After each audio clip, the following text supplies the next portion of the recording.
Comunicando Espiritualidade. Apoio Cultural Soster Imóveis. Comunicando Espiritualidade. Professor, para a sua saudação. Bom dia, senhoras e senhores. Estamos novamente aqui pedindo licença para adentrarmos em nossos lares, mas também em vossos corações. Obrigado e que Deus nos conceda a bênção da razão iluminada pelo coração. Muito obrigado, professor. Dr. Marcos, para suas saudações. Muito bom dia, meus irmãos. Muito bom dia, professor Zambuja, professor Limar. Eu deixo a minha frase inicial. Nós temos enraigados dentro de nós uma imagem de Jesus que nos foi passada por religiões dominantes e que está equivocada. Bom dia a todos. Não penseis que eu tenha vindo destruir a lei ou os profetas. Não os vim destruir, mas cumpri-los. Porquanto em verdade vos digo que o céu e a terra não passarão, sem que tudo o que se tenha acha na lei esteja perfeitamente cumprido. Enquanto reste um único J e um único ponto. Mateus 5, 17 e 18. Professor. Eu gostaria de, antes de nós aprofundarmos esse questionamento, nós temos nessa passagem evangélica a afirmação de Jesus: não penseis que eu tenha vindo destruir a lei, não a vim destruir, mas cumpri-las, a lei e os profetas. Eu quero fazer uma observaçãozinha antes de começar sobre Allan Kardec, porque este tema aqui é pedido, e resulta de pedido de solicitações. Nós estamos abordando, depois de mais de 14 anos no ar, com o nosso programa Comunicando Espiritualidade. Sim, mais de 14 anos esse programa está no ar. Exatamente. E algumas pessoas nos fazem pedidos, como, por exemplo, por que a árvore do Espiritismo foi transplantada da França para o Brasil? Recentemente o irmão Marcos teve a oportunidade de abordar essa questão, porque foi uma solicitação de um irmão da França. Exatamente. E também, e aí a solicitação do mundo espiritual, né, nos vem a seguinte pergunta: por que Allan Kardec? Por quê? Então nós temos que resgatar de novo, aí nós estivemos fazendo um trabalho recente sobre fragmentos da história do Espiritismo, e isso naturalmente é um fragmento importante. Observem que o professor Hippolyte Léon Denis Rivail nasce em 13 de outubro de 1804, em Lyon, na França, filho de pais franceses, né? Meu pai era um juiz de direito, né? E filho único. E o professor Hippolyte Léon Denis Rivail vai estudar com Pestalozzi, onde de aluno, depois de algum tempo como aluno, passa a monitor e a auxiliar de Pestalozzi nas suas aulas, nos seus trabalhos, o educador Pestalozzi. E o professor Hippolyte Léon Denis Rivail, quando retorna para a França, lá nos seus 24 anos, funda a sua escola, trabalha muito com a educação e escreve muitas obras sobre educação na França, até os 50 anos de idade. Dos 50 aos 69, quando ele desencarna, em 31 de março de 1869, dos 50 até a sua morte, ele trabalha em cima da doutrina dos espíritos, criando, naturalmente, codificando essa doutrina e trazendo à lume várias obras que constituem o que nós hoje chamamos de espiritismo. Mas para que não tivesse nenhuma confusão entre o seu trabalho anterior, do nascimento aos 50 anos, como professor Hipólito Leon Denis Rivail, ele então, adotando a sugestão do mundo espiritual, adota o nome de uma encarnação anterior que teve na Gália, região da França, como um sacerdote druida, de nome Allan Kardec. E então passa a utilizar este nome no seu trabalho dos 50 anos em diante ligado ao Espiritismo. Bem, mas como eu disse, é um pedido. E o pedido, naturalmente, são de irmãos que pelo YouTube acompanham o nosso programa na Europa. Porque não só na França, ele tem chegado aos Estados Unidos, tem chegado a muitas comunidades de brasileiros, Portugal, Emirados Árabes. Né? Emirados Árabes também. Isso.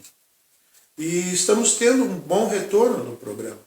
O que não nos envaidece, mas só mostra o grau de comprometimento e a responsabilidade que temos diante de um trabalho dessa natureza.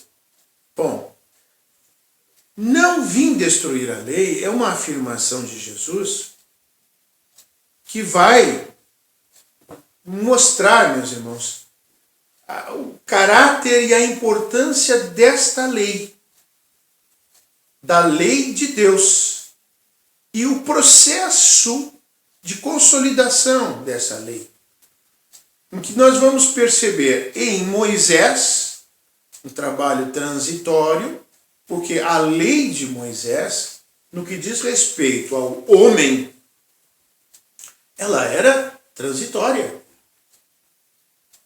se adequando, se adaptando às circunstâncias, ao povo, ao meio da época.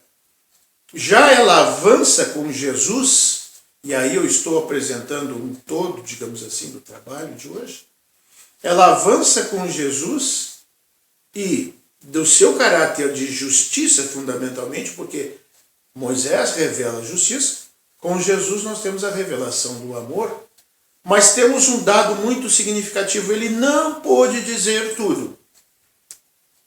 Não que Jesus não soubesse, claro que sabe, claro que sabia, claro que tinha toda a capacidade de conhecimento no espírito da envergadura do Cristo Jesus. Entretanto, nós é que não estávamos aptos. E isto vai, de certa forma, fazer com que ele, sob determinados aspectos, fale implicitamente. E, por fim, ele promete a vinda de um Consolador. E esse Consolador faria o trabalho de revelação e de resgate daquilo que ele, Jesus mesmo, já houvera ensinado. E este Consolador é a doutrina dos Espíritos, chamada de Espiritismo, que vai nos trazer, apoiada na ciência, porque ela é tida como uma ciência nova, o Espiritismo é a ciência nova, que vem revelar aos homens leis extremamente importantes sobre o mundo espiritual, a natureza desse mundo espiritual e as relações que ele estabelece com o mundo corpóreo. Então, dentro desse panorama, aí está o nosso tema e a afirmação de Jesus: não vim destruir a lei. Por esse motivo, estamos fazendo esse programa de hoje. Doutor Marcos. Bom, dentro dessa afirmativa, então, do Cristo, de que eu não vim destruir a lei, nós precisamos colocar, então, em ordem os acontecimentos que se sucederam. Então, nós temos revelações, né? Já que o Espiritismo, então, é intitulado como terceira revelação, o Consolador Prometido, é muito óbvio que nós tivemos duas anteriores. A primeira revelação é o assunto de qual eu vou tratar agora. A primeira revelação, então, foi a lei mosaica. Nós tivemos os 10 mandamentos que foram, então, conferidos por Deus a Moisés. Sendo o primeiro: eu sou o Senhor vosso Deus, que vos tirei do Egito, da casa da servidão. Não tereis diante de mim outros deuses estrangeiros, não fareis imagem esculpida, nem figura alguma do que está em cima do céu, nem embaixo da terra, nem do que quer que esteja nas águas sobre a terra. Não os adorareis e não lhes prestareis culto soberano, porque eu sou o Senhor vosso Deus, sou Deus zeloso, que puno a iniquidade dos pais dos filhos, na terceira e na quarta gerações daqueles que me aborrecem, e uso de misericórdia até 1000 gerações daqueles que me amam e guardam os meus mandamentos. Vejam, esse era o primeiro mandamento na sua íntegra. Segundo, não pronunciareis em vão o nome do Senhor, vosso Deus. Terceiro, lembrai-vos de santificar o dia do sábado. Quarto, honrai a vosso pai e a vossa mãe, a fim de viverdes longo tempo na terra, que o Senhor, o vosso Deus, vos dará. O quinto, não mateis. O sexto, não cometais adultério. O sétimo, não roubeis. O oitavo, não presteis testemunho falso contra o vosso próximo. O nono é não desejeis a mulher do vosso próximo. E o décimo é não cobiceis a casa do vosso próximo, nem o seu servo, nem a sua serva, nem o seu boi, nem o seu asno, nem das qualquer coisas que lhe pertençam. Ou seja, não roubar. Né?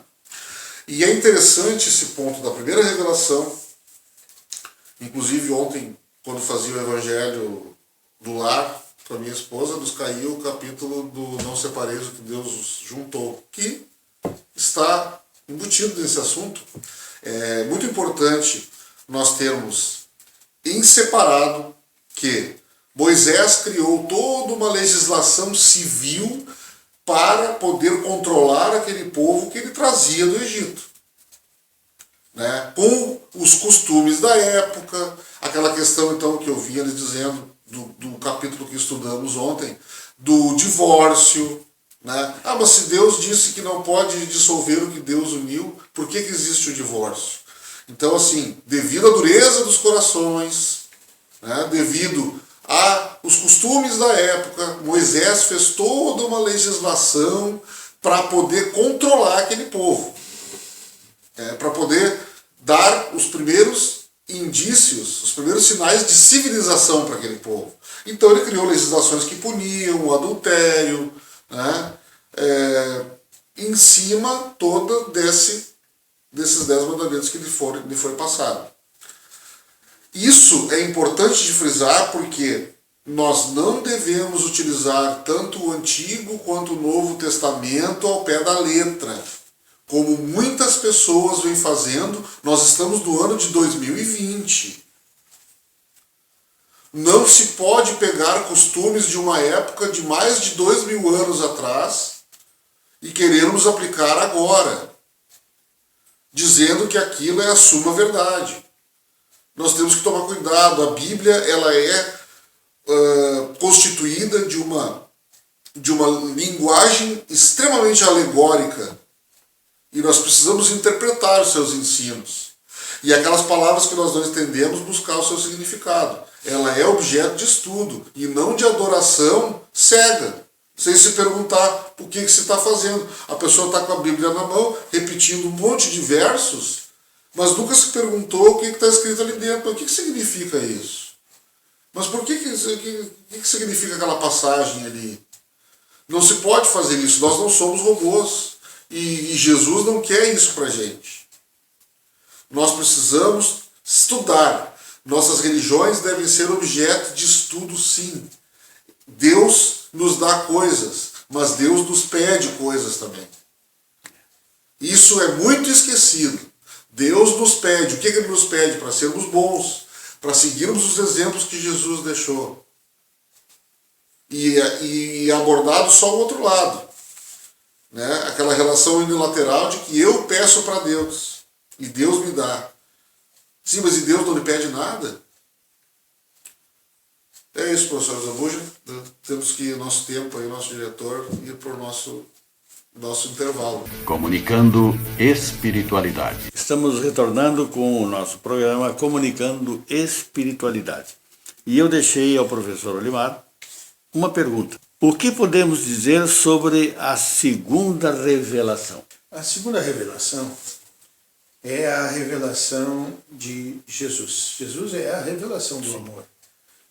Se Moisés é a revelação da justiça, onde ele nos mostra nas suas leis criadas para conter aquele povo, para coordenar, para dirigir aquele povo, que vinha de um processo de escravidão de mais de 400 anos no Egito.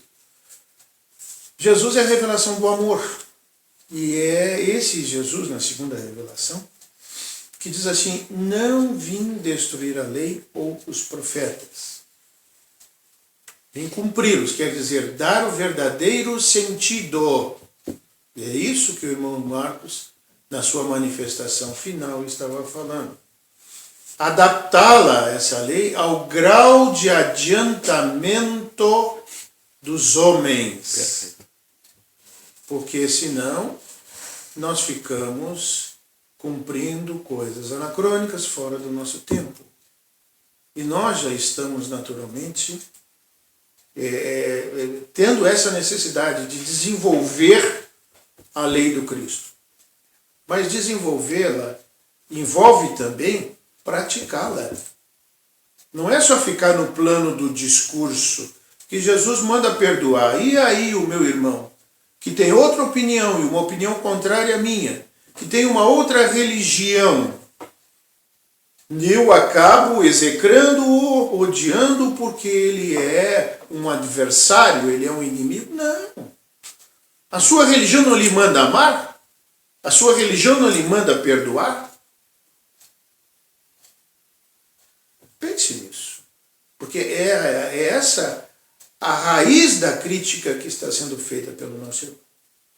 Mas por essas palavras, Jesus diz assim, olha, os céus e a terra não passarão sem que tudo que esteja na lei seja cumprido. Até um único iota e um único ponto. O iota era uma letra grega, né? Uma letra. Ou seja, o que Jesus está dizendo? Que é necessário que a lei tenha o seu cumprimento integral, em toda a sua pureza, em todas as suas ampliações, em todas as suas consequências. Cumprir integralmente essa lei. Então não é objeto só de discurso, de oratória, mas é objeto de prática, de vivência. Nós temos que sair de cima do muro, desculpe a expressão, e nós começarmos a nos posicionar de forma mais coerente. Por quê? Porque muitas vezes nós criticamos, mas às escondidas cometemos os mesmos ou piores erros que estávamos a criticar em público. Onde está a coerência, né, entre discurso e prática? Muitas vezes somos teóricos ferrenhos, mas na hora da prática, meu Deus do céu, somos verdadeiras aberrações, destruindo vidas, comprometendo vidas, roubando vidas, destruindo sonhos. Quem somos nós efetivamente? Somos o sujeito do discurso ou somos o sujeito da prática? Não é pelas obras que se reconhece o cristão? Quais as nossas verdadeiras obras? Então, é esse o trabalho que Jesus veio fazer. Porque ele veio ensinar aos homens, Jesus veio ensinar a nós, que a verdadeira vida não é a que transcorre na terra, e sim a que transcorre no reino dos céus. Esta é a verdadeira vida. E Jesus vem nos ensinar o caminho que leva a esse reino dos céus. E o que é que nós estamos fazendo? Nós estamos nos reconciliando com Deus? Nós estamos marchando efetivamente na direção desse reino dos céus?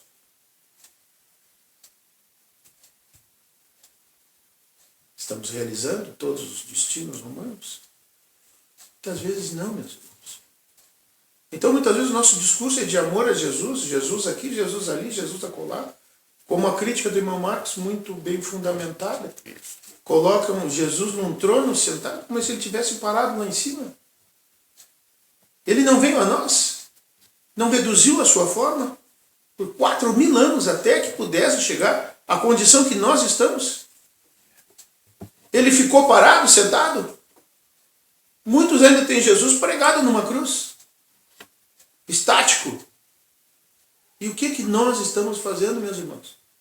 Em nome da nossa crença religiosa, em nome da nossa aceitação dessa ou daquela doutrina, vilipendiamos, roubamos, prejudicamos, destruímos e desacreditamos o outro. Está na hora da gente começar a pensar no Jesus verdadeiro.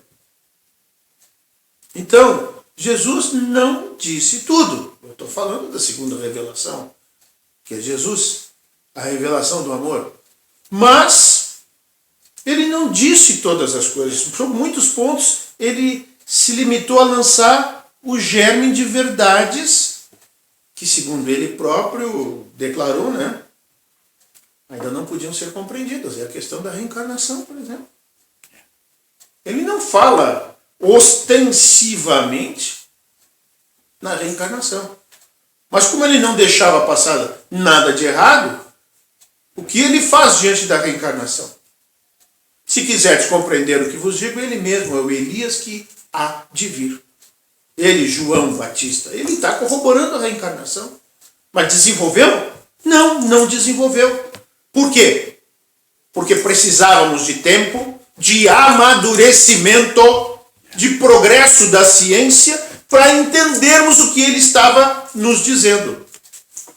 Então, esse sentido oculto, muitas vezes, em algumas palavras de Jesus, só podia ser esclarecido diante de novas ideias, novos conhecimentos, e conhecimentos que nos trouxessem a chave indispensável. E essa chave está com a ciência. E o Espiritismo, ou doutrina dos Espíritos, traz essa chave. Por quê? Porque prova a sobrevivência da alma, prova a existência desse reino dos céus, a continuidade da vida após a morte. Então, tinha que dar tempo para a ciência progredir. Essa é, em síntese, a segunda revelação. Por isso eu estou lhe perguntando, Dr. Marcos, e a terceira revelação? Bom, a terceira revelação é o Espiritismo, a doutrina dos Espíritos,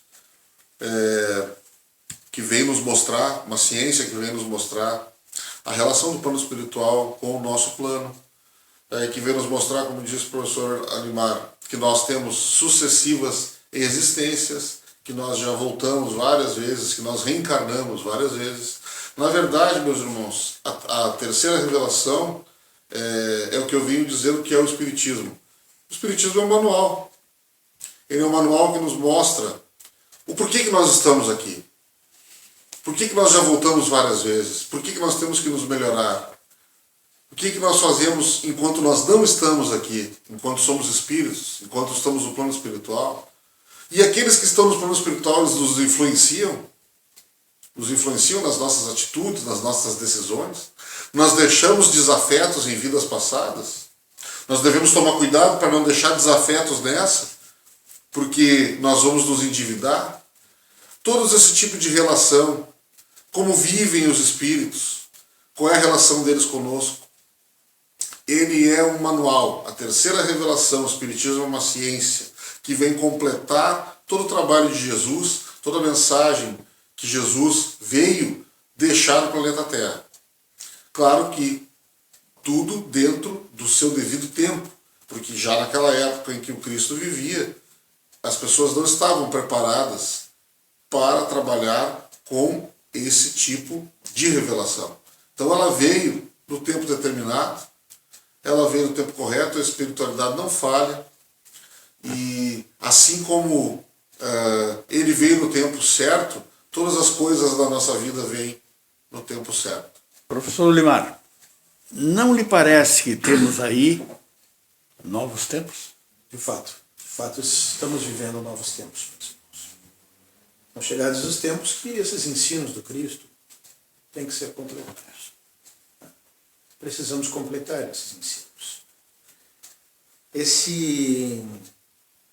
Esse véu intencionalmente lançado sobre determinados pontos, ele tem que ser levantado. E, para tanto, esse novo tempo que a gente está vivendo, nós precisamos nele unir ciência e religião.